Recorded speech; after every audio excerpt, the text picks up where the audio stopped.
ദൈവനാമത്തിന് മഹത്വം ഉണ്ടാകട്ടെ.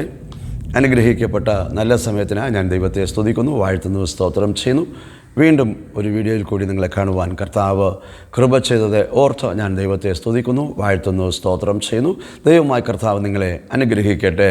അപ്പോസ്തല പ്രവൃത്തി 8-ാം അധ്യായം 27 മുതൽ ഉള്ള വാക്യങ്ങൾ നമ്മൾ വായിക്കുന്ന സമയം, അവിടെ എത്യോപ്യയിലെ ഒരു രാജ്ഞിയുടെ ഒരു മന്ത്രി, ഒരു ഷണ്ടൻ യെരൂശലേം ദൈവാലയത്തിലേക്ക് തൊഴാൻ വന്നിട്ട് മടങ്ങി പോകുന്ന ഒരു സമയം, ദൈവത്തിൻ്റെ പരിശുദ്ധാത്മാവ് കർത്താവിൻ്റെ ദാസനായ ഫിലിപ്പോസിനോട് ആ ഷണ്ടൻ യാത്ര ചെയ്യുന്ന രഥത്തോട് ഓടിച്ചെല്ലുവാൻ പറഞ്ഞു. അങ്ങനെ ഈ ദൈവദാസൻ ഓടി ആ രഥത്തിൻ്റെ അടുത്ത് ചെന്നപ്പോൾ താൻ കണ്ടത് ഷണ്ടൻ രഥത്തിൽ നിന്ന് വേദപുസ്തകം വായിക്കുന്നു. താൻ വായിക്കുന്നത് സ്വർഗം കണ്ടു. താനൊന്നും ഗ്രഹിക്കുന്നില്ല എന്നും സ്വർഗം അറിഞ്ഞു. 14-ാം സങ്കീർത്തനം 2-ാം വാക്യം നമ്മൾ വായിക്കുന്ന സമയം, തന്നെ അന്വേഷിക്കുന്ന ബുദ്ധിമാന്മാർ ഉണ്ടോ എന്നറിയേണ്ടതിന് സ്വർഗത്തിലെ ദൈവം ഭൂമിയെ നോക്കുന്നു. നാം ഓരോരുത്തരുടെ എല്ലാ പ്രവൃത്തികളും ദൈവം അറിയുന്നു. അതിൽ വേദപുസ്തകം വായിക്കുന്നതും ഗ്രഹിക്കുന്നോ ഇല്ലയോ എന്നുള്ളത് പോലും ദൈവം സൂക്ഷിച്ച് നോക്കുന്നു എന്നുള്ളതിൻ്റെ തെളിവായത്. ഒരു ഭക്തനായ മനുഷ്യൻ വേദപുസ്തകം വായിക്കുന്നു, താൻ വായിക്കുന്ന ഭാഗം ഒന്നും ഗ്രഹിക്കുന്നില്ല എന്ന് സ്വർഗത്തിലെ ദൈവം കണ്ടിട്ട് ഈ ദൈവദാസനെ ആ രഥത്തോട് ചേർന്ന് ചെല്ലുവാൻ പറഞ്ഞു. രഥത്തോട് ചേർന്ന് ചെന്നപ്പോൾ ദൈവത്തിൻ്റെ പരിശുദ്ധാത്മാവ് ആ ഫിലിപ്പോസ് എന്ന ദൈവദാസൻ്റെ ഉള്ളിൽ സംസാരിച്ചു. അവൻ വായിക്കുന്നത് വല്ലതും ഗ്രഹിക്കുന്നുവോ എന്ന് ചോദിക്കാൻ പറഞ്ഞു. ഇവിടെ ആ ശുശ്രൂഷകൻ ഷണ്ടനോട് ചോദിച്ചു, നീ വായിക്കുന്നത് വല്ലതും ഗ്രഹിക്കുന്നുവോ? ആ മന്ത്രി വായിച്ചു കൊണ്ടിരുന്നത് യെശയ്യാ പ്രവചന പുസ്തകമാണ്. ആ ഭാഗത്തിൽ വായിക്കുന്നത് ഒന്നും ഗ്രഹിക്കാതെ വായിക്കുന്നു. അപ്പോൾ മന്ത്രി പറഞ്ഞു, പ്രവാചകൻ ആരെക്കുറിച്ചാണ് പറയുന്നത്?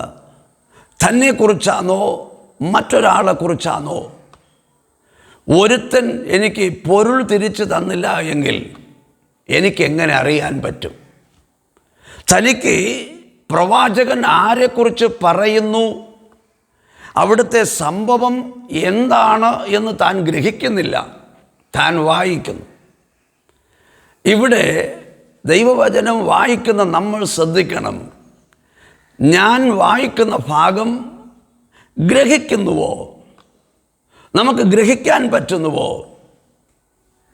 മർക്കോസിൻ്റെ സുവിശേഷം 12:24 പറയുന്നു, നിങ്ങൾ തിരുവെഴുത്തും ദൈവശക്തിയും അറിയാത്തത് കൊണ്ട് തെറ്റിപ്പോകും. തിരുവെഴുത്ത് അറിയാത്തവർ തെറ്റിപ്പോകും എന്നുള്ളതിൻ്റെ തെളിവ്. Praise the Lord. കഴിഞ്ഞ ദിവസം ഞാനൊരു വീഡിയോ കണ്ടു. അപ്പോൾ അതിൽ ഒരു സഹോദരി ഇങ്ങനെ പറയുന്നു, പെസഹ വ്യാഴാഴ്ച ഞങ്ങൾ കൊഴുക്കട്ട ഉണ്ടാക്കി, അത് പള്ളിയിൽ കൊണ്ടു കൊടുത്തു. ശ്രദ്ധിക്കണം, അവരത് മീൻ ചെയ്യുന്നത് യേശു മാർത്തയുടെ വീട്ടിൽ ചെന്നപ്പോൾ അവിടെ അവർ കൊഴുക്കട്ട ഉണ്ടാക്കി കൊടുത്തു, അതുകൊണ്ട് ഞങ്ങളും യേശുവിന് കൊഴുക്കട്ട ഉണ്ടാക്കി കൊടുക്കുന്നു എന്നാണ്. എന്നാൽ വചനം വായിക്കുന്നവരാണെങ്കിൽ അവിടെ തന്നെ യേശു പറഞ്ഞിട്ടുണ്ട്, മക്കളെ, കൊഴുക്കട്ട ഉണ്ടാക്കുന്നതല്ല, എൻ്റെ വചനം കേൾക്കുന്നതാണ് ആമേൻ പ്രധാനമെന്ന് യേശു അവിടെ പറഞ്ഞു. അതൊന്നും അവർ വായിച്ചിട്ടില്ല. ആരോ എന്തോ ഒക്കെ പറയുന്നു, ചെയ്യുന്നു. ഇതുപോലെ പലരും തമിഴ്നാട്ടിൽ വേളാങ്കണ്ണി എന്ന് പറയുന്ന അവിടെ ആ പള്ളിയെ ചുറ്റിൽ മുട്ടിന്മേൽ നടക്കുക, അവർക്ക് നേർച്ചയാണ്. അതിനും ഈ ബൈബിളിനും വല്ലതും ബന്ധമുണ്ടോ ഒന്ന് ആലോചിച്ച് നോക്കേ. അപ്പോൾ അവർക്ക് തോന്നുന്നത് എന്തോ ചെയ്യുന്നു, ബൈബിൾ പറയുന്നത് അവർ ഗ്രഹിക്കുന്നില്ല താനും. ബൈബിളിലെ സത്യം, യേശു പറഞ്ഞ സത്യം അവർ ഗ്രഹിക്കുന്നില്ല. തങ്ങൾക്ക് വേണ്ടി ക്രൂശിക്കപ്പെട്ട യേശുവിനെ അവരറിയുന്നില്ല. അവരറിഞ്ഞിരിക്കുന്ന വേറെ യേശുവാണ്. അതാണ് പൗലോസ് പറയുന്നത്, ഞങ്ങൾ പ്രസംഗിക്കാത്ത വേറൊരു യേശു. അപ്പോൾ വചനത്തിൻ്റെ വെളിച്ചമില്ലാത്തതുകൊണ്ട്, വചനം ഗ്രഹിക്കാത്തതുകൊണ്ട് പലരും തെറ്റിപ്പോകുന്നു. ഇന്ന് ഈ വീഡിയോയിൽ കൂടി നിങ്ങളോട് ദൈവത്തിൻ്റെ ആത്മാവ് ചോദിക്കുന്നു, നീ വായിക്കുന്നത് ഗ്രഹിക്കുന്നുവോ? സത്യത്തിൽ നിങ്ങൾക്ക് വേദപുസ്തകം ഗ്രഹിക്കുന്നുവോ? എന്തുവോ വേദപുസ്തകം? അതിൻ്റെ അകത്ത് സംഭവം എന്തുവാ? എന്താണ് അവിടെ എഴുതിയിരിക്കുന്നത്? അവിടെ ഞാൻ നിവർത്തിക്കേണ്ട ദൈവകൽപ്പന എത്രയുണ്ട്? ഞാനത് എത്ര ചെയ്തിരിക്കുന്നു? എൻ്റെ ജീവിതത്തിൻ്റെ ഭാവി എന്തായിരിക്കും? വേദപുസ്തകത്തിലെ ഉണ്ട്. നമ്മളത് വായിച്ച് ഗ്രഹിച്ചിട്ടുണ്ടോ? വായിക്കുന്നവർ ഗ്രഹിക്കുന്നില്ല എങ്കിൽ വായിക്കാത്തവർക്ക് തുല്യം തന്നെയല്ലോ.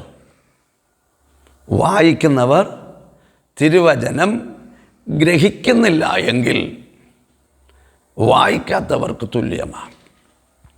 Praise the Lord. വേദപുസ്തകം വാങ്ങിച്ചു വെച്ചിട്ട് അത് തുറക്കാതിരിക്കുന്ന എത്ര പേര്? നമ്മൾ സദൃശ്യവാക്യം 28:9 പറയുന്നു, ന്യായപ്രമാണം കേൾക്കാതെ ചെവി തിരിച്ച് കളയുന്നവൻ്റെ പ്രാർത്ഥന ദൈവത്തിന് വെറുപ്പാണ്. സദൃശ്യവാക്യം 28:9 വായിച്ചു നോക്കണം. ന്യായപ്രമാണം കേൾക്കാതെ ചെവി തിരിച്ച് കളയുന്നവൻ്റെ പ്രാർത്ഥന ദൈവത്തിന് വെറുപ്പാണ്. വചനം കേൾക്കാൻ മനസ്സില്ല എങ്കിൽ, വചനം ഗ്രഹിച്ചില്ലെങ്കിൽ ദൈവത്തിന് നിങ്ങളോട് പ്രസാദമുണ്ടാകുമോ? Praise the Lord. അപ്പോൾ ഇവിടെ നിങ്ങൾ ശ്രദ്ധിക്കണം, ദൈവവചനം ഈ ഷണ്ടൻ വായിക്കുന്നു. താൻ വായിക്കുന്ന വേദഭാഗം താൻ ഗ്രഹിക്കുന്നില്ല താനും. Praise the Lord. അപ്പോൾ ദൈവത്തിനറിയാം എല്ലാവർക്കും അത് ഗ്രഹിക്കാൻ പറ്റുകയില്ല. ദൈവം ഏത് ആത്മാവ് കൊണ്ട് എഴുതിയോ, എന്തിനു വേണ്ടി എഴുതിയോ, അതിനെ ഒന്ന് ശരിക്ക് മനസ്സിലാക്കാൻ ആമേൻ സ്തോത്രം, ദൈവം ഒരു പ്ലാൻ ചെയ്തു. അതാണ് സഭയിലെ ശുശ്രൂഷകന്മാർ. ആമേൻ. കൊലോസ്യർക്ക് ലേഖനം 1-ാം അധ്യായത്തിലെ 25-26 വാക്യങ്ങൾ വായിക്കുമ്പോൾ ആദികാലങ്ങൾക്ക് മറഞ്ഞിരുന്ന ദൈവവചനത്തിൻ്റെ മർമ്മങ്ങളെ സഭയ്ക്ക് വെളിപ്പെടുത്തി കൊടുക്കുവാൻ ദൈവം ശുശ്രൂഷകന്മാരെ ആക്കി വച്ചു. പൂർവകാലങ്ങളിൽ, ആദികാലങ്ങളിൽ മറഞ്ഞു കിടന്ന ദൈവവചനത്തിൻ്റെ മർമ്മങ്ങളെ സഭയ്ക്ക് പൂർണ്ണമായി അറിയിക്കുവാൻ ദൈവം സഭയിലെ ശുശ്രൂഷകന്മാരെ ആക്കി വച്ചു. അപ്പോൾ സഭാ ശുശ്രൂഷകന്മാരെന്നുള്ളവർ ആമേൻ സഭയ്ക്ക് മറഞ്ഞു കിടക്കുന്ന ആത്മീക രഹസ്യങ്ങളെ എടുത്ത് പഠിപ്പിക്കേണ്ടവരാ, പറഞ്ഞു കൊടുക്കേണ്ടവരാ.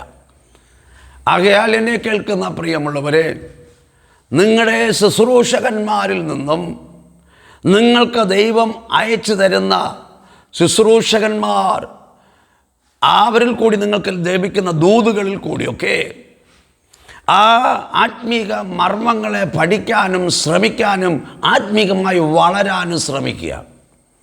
ഇവിടെ ഈ ഷണ്ടൻ താൻ വായിക്കുന്നതൊന്നും താൻ ഗ്രഹിക്കുന്നില്ല. അപ്പോൾ ദൈവത്തിനത് ദുഃഖം തോന്നിയത് കൊണ്ടാണ് പീലിപ്പോസ് എന്ന ആ ദൈവദാസനെ അങ്ങോട്ട് അയച്ചത്. പീലിപ്പോസ് എന്ന് നീ വായിക്കുന്നത് ഗ്രഹിക്കുന്നുവോ എന്ന് ചോദിച്ചപ്പോൾ, ഒരുത്തൻ എനിക്ക് പൊരുൾ തിരിച്ച് തന്നില്ല എങ്കിൽ എനിക്ക് എങ്ങനെ അറിയാൻ പറ്റും? പ്രവാചകൻ ആരെക്കുറിച്ച് പറയുന്നു എന്ന് സംശയം ചോദിച്ചപ്പോൾ പീലിപ്പോസ് രഥത്തിൽ കയറി യേശു ക്രിസ്തുവിനെ കുറിച്ച് പ്രസംഗിപ്പാനിടയായി. അവിടെ നിങ്ങൾ ശ്രദ്ധിക്കേണ്ടത്, താൻ ഭക്തനാണ്, താൻ വേദപുസ്തകം വായിക്കുന്നു, എന്നാൽ ഒന്നും ഗ്രഹിക്കുന്നില്ല. എന്നാൽ അതിനെക്കുറിച്ച് വ്യക്തമായി വെളിപ്പെടുത്തി കൊടുത്തപ്പോൾ അവൻ്റെ ചെവി കൊണ്ട് ദൈവവചനം കേൾക്കുന്നു എങ്കിലും തൻ്റെ കണ്ണ് എവിടെയാണ് വെള്ളമുള്ളതെന്ന് നോക്കിക്കൊണ്ടിരിക്കുക. ചെവി വചനം കേൾക്കുന്നു, കണ്ണ് വെള്ളം അന്വേഷിക്കുന്നു. അപ്പോൾ ആ മന്ത്രി ദൈവദാസനോട് ചോദിക്കുകയാണ്, ഇതാ വെള്ളമുണ്ടല്ലോ, ഞാൻ സ്നാനമേൽക്കുവാൻ എന്ത് തടസ്സം? അവിടെ പറഞ്ഞിരിക്കുന്നത് ആ ശുശ്രൂഷകൻ ഫിലിപ്പോസ് യേശു ക്രിസ്തുവിനെക്കുറിച്ച് പ്രസംഗിച്ചു. യേശു ക്രിസ്തുവിനെക്കുറിച്ച് പ്രസംഗിച്ചെങ്കിൽ മാനസാന്തരം, സ്നാനം വ്യക്തമായി പറഞ്ഞിരിക്കണം. അതുകൊണ്ട് ആ മന്ത്രിക്ക് മനസ്സിലായി, വെറുതെ ആരാധനയ്ക്ക് പോയിട്ട് വരുന്നതല്ല, സ്നാനം ഏൽക്കേണ്ടത് പ്രാധാന്യമാണെന്ന് പുള്ളിക്ക് വ്യക്തമായി. ഇന്ന് സഭയിൽ പോയി ഈ പ്രസംഗമൊക്കെ കേൾക്കുന്നവർക്ക് പോലും സ്നാനം പ്രാധാന്യമെന്ന് തോന്നുന്നില്ല. സ്നാനത്തിന് മുൻതൂക്കം കൊടുക്കാതെ സഭയ്ക്കകത്തിരുന്ന് പോയി ഉറങ്ങിയിട്ട് വരുന്ന എത്ര പേരുണ്ട്? എത്ര വർഷമായി ദൈവവചനം കേൾക്കാൻ തുടങ്ങിയിട്ട് ഇന്ന് വരെ സ്നാനമേൽക്കാൻ ഒരു മനസ്സ് തോന്നിയിട്ടില്ലല്ലോ, ഇന്ന് വരെ വചനം ഗ്രഹിച്ചിട്ടില്ലല്ലോ. വചനം ഗ്രഹിച്ചിട്ടുണ്ടെങ്കിൽ സ്നാനം ഏറ്റിരിക്കും. Praise the Lord. അപ്പോൾ ഇവിടെ ഈ ഷണ്ണൻ ചെവി കൊണ്ട് വചനം കേൾക്കുമ്പോൾ കണ്ണുകൊണ്ട് വെള്ളം അന്വേഷിക്കുക. ഷണ്ണൻ പെട്ടെന്ന് പറയുന്നു, ഇതാ വെള്ളമുണ്ടല്ലോ, സ്നാനമേൽക്കാൻ എന്ത് തടസ്സം? അപ്പോഴാ ആ ഫിലിപ്പോസ് എന്ന ദൈവദാസൻ പറയുന്നത്, നീ വിശ്വസിക്കുന്നെങ്കിൽ ആകാം. അങ്ങനെ രണ്ടുപേരുമായിട്ട് വെള്ളത്തിലിറങ്ങി സ്തോത്രം, ഫിലിപ്പോസ് മന്ത്രിക്ക് സ്നാനം കൊടുത്തു. പണ്ടൊരിക്കൽ വേറൊരു സഹോദരനുമായിട്ട് നാം സംസാരിച്ചുകൊണ്ടിരിക്കുമ്പോൾ ഈ വേദഭാഗം ആ പുള്ളി എടുത്ത് പറഞ്ഞു. അവിടെ മലയാളത്തിൽ എഴുതിയിരിക്കുന്നത് അവൻ അവനെ സ്നാനപ്പെടുത്തി എന്നാണ്. അപ്പോഴാ പുള്ളി എന്നോട് തിരിച്ച് ചോദിച്ചു, അവൻ അവനെ സ്നാനപ്പെടുത്തി എന്നല്ലേ ഇരിക്കുന്നു, ആരെ സ്നാനപ്പെടുത്തി എന്ന് എഴുതിയിട്ടില്ലല്ലോ എന്നാണ്. ആരെ സ്നാനപ്പെടുത്തി കാണും. അല്പമെങ്കിലും സുബോധമുള്ളവർക്കത് മനസ്സിലാകും. ഫിലിപ്പോസ് എന്ന ദൈവദാസൻ മന്ത്രിക്ക് സ്നാനം കൊടുത്തു. അപ്പോൾ ഇവിടെ ശ്രദ്ധിക്കണം, താൻ വായിച്ചപ്പോൾ അതൊന്നും ഗ്രഹിച്ചില്ല. ഒരാൾ അതിനെക്കുറിച്ച് അത് വെളിപ്പെടുത്തി കൊടുത്തപ്പോൾ, അതിനെ പറഞ്ഞു കൊടുത്തപ്പോൾ അതിൻ്റെ സത്യം ഗ്രഹിച്ചു. സത്യം ആ മന്ത്രി അനുസരിപ്പാനുമിടയായി. ഇതേപോലെ വേദപുസ്തകം ശരിക്ക് ഗ്രഹിക്കാതെ വായിക്കുന്നെങ്കിലും ഗ്രഹിക്കുന്നില്ല. വായിക്കാത്തവർ ഒത്തിരി പേരുണ്ട്, വായിക്കുന്നവർ ഗ്രഹിക്കുന്നില്ല താനും. ഇന്ന് പഠിപ്പിക്കാൻ ആളില്ല, പഠിക്കാൻ താല്പര്യമില്ല. അതുകൊണ്ട് യേശു പറഞ്ഞ വചനമനുസരിച്ച് മർക്കോസിൻ്റെ സുവിശേഷം 12:24, നിങ്ങൾ തിരുവെഴുത്തും ദൈവശക്തിയും അറിയാത്തതുകൊണ്ട് തെറ്റിപ്പോകും. ആകയാൽ എന്നെ കേൾക്കുന്ന പ്രിയമുള്ളവരെ, ആത്മീക സത്യങ്ങൾ വിട്ട് വലത്തോട്ടോ ഇടത്തോട്ടോ പോകാതിരിക്കേണ്ടതിന്, ആരും നിങ്ങളെ ചതിക്കാതിരിക്കേണ്ടതിന് ദൈവവചനം ഓരോരുത്തരും വ്യക്തമായി പഠിക്കണം. അതിനെ ഗ്രഹിക്കണം. ഗ്രഹിക്കാൻ പറ്റാത്ത ഭാഗങ്ങൾ കുറിച്ചു വയ്ക്കുകയും ശുശ്രൂഷകന്മാരോട് ചോദിച്ച് പഠിക്കുകയും ചെയ്യണം. അല്ലാതെ സ്വന്തമായിട്ട് വായിച്ചിട്ട് ലൂക്കോസ് 15 പറയുന്നത് പോലെ ഇളയ പുത്രൻ വന്നപ്പോൾ അപ്പൻ മോതിരമിട്ടല്ലോ, അപ്പം പിന്നെ ഞങ്ങൾക്കെന്താ? അവിടെ പറഞ്ഞത് ഉപമയാണെന്നും ഉപമ എങ്ങനെ പഠിക്കണമെന്നും അവർ ഗ്രഹിക്കുന്നില്ല. ഒത്തിരി വേദപുസ്തകത്തിൽ ഒത്തിരി കാര്യങ്ങളുണ്ട്. എന്നാൽ ഞാൻ വീഡിയോ നീട്ടാൻ ഞാൻ താല്പര്യപ്പെടുന്നില്ല. നിങ്ങൾ വായിക്കുന്നത് ഗ്രഹിക്കുന്നുവോ? വായിക്കുന്നത് ഗ്രഹിക്കണം. ഒരു ശുശ്രൂഷകനിൽ നിന്ന്, ദൈവവചനം ക്രമമായി പഠിച്ചവരിൽ നിന്ന് നിങ്ങൾ പഠിക്കണം. നിങ്ങൾ തീർച്ചയായും ദൈവവചനം ഗ്രഹിക്കുകയും മറ്റുള്ളവരെ ഗ്രഹിപ്പിക്കുകയും ചെയ്യണം. നമുക്ക് ദൈവം തന്നിരിക്കുന്ന വിശ്വാസം, നമുക്ക് തന്നിരിക്കുന്ന ആത്മീക സത്യങ്ങൾ അടുത്ത തലമുറയോട് കൈമാറേണ്ടത് നമ്മുടെ ഉത്തരവാദിത്വമാണ്. അതുകൊണ്ടാണ് എത്രയോ ഒരുപാട് നല്ല പ്രസംഗങ്ങൾ നമുക്ക് യൂട്യൂബിലുണ്ട്. എങ്കിലും ആദ്യമായിട്ട് വരുന്നവർ, പുതിയ വിശ്വാസികൾ ദൈവവചനം നന്നായി ഗ്രഹിക്കണം. വരുന്ന തലമുറ ദൈവവചനത്തെ സ്നേഹിക്കുകയും ദൈവവചനത്തിന് കീഴടങ്ങുകയും അതുപോലെ ഒരുങ്ങുകയും ചെയ്യുവാൻ കർത്താവ് നിങ്ങൾക്ക് കൃപ ചെയ്യട്ടെ എന്ന് പ്രാർത്ഥിച്ചുകൊണ്ട് ഞാൻ ഈ വീഡിയോ ഇവിടെ അവസാനിക്കുന്നു.